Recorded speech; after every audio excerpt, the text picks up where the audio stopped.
ఈ విశ్వం ఎంత పెద్దది? ఇంత భారీ యూనివర్స్ని మన శాస్త్రవేత్తలు ఎలా శోధిస్తున్నారు? దానికి ఉపయోగపడుతున్నదే హబుల్ టెలిస్కోప్. మన భూమి వ్యాసం 12,742 కిలోమీటర్లు, సూర్యుడి వ్యాసం 14 లక్షల కిలోమీటర్లు. అయితే వివై క్యానిస్ మెజోరిస్ వ్యాసం 300 కోట్ల కిలోమీటర్లు. ఇక్కడ నుండి లైట్ ఇయర్లతో కొలవాలి. మిల్కీవే వ్యాసం 1,20,000 లైట్ ఇయర్స్. మన సోలార్ సిస్టమ్ దీని గెలాక్టిక్ సెంటర్కి 27,000 లైట్ ఇయర్స్ దూరంలో ఉంది. ఈ అబ్జర్వబుల్ యూనివర్స్ వ్యాసం 9,300 కోట్ల లైట్ ఇయర్స్. కానీ ఇవన్నీ కలిపితే కేవలం 5% నార్మల్ మ్యాటర్ మాత్రమే.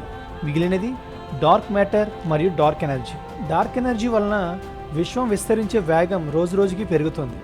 డార్క్ మ్యాటర్ వలన గ్యాలక్సీ విచ్ఛిన్నం కాకుండా ఒకే వేగంతో తిరుగుతున్నాయి. హబుల్ టెలిస్కోప్ తీసిన అద్భుతమైన చిత్రాల వలన మనకు ఈ విశ్వాన్ని లోతుగా స్టడీ చేసే అవకాశం వచ్చింది. మరింత ఆసక్తికరమైన విషయాల కోసం ఫుల్ వీడియో చూసేందుకు కమెంట్ బాక్స్లో ఉన్న లింక్ని క్లిక్ చేసి ఛానల్ని సబ్స్క్రైబ్ చేయండి.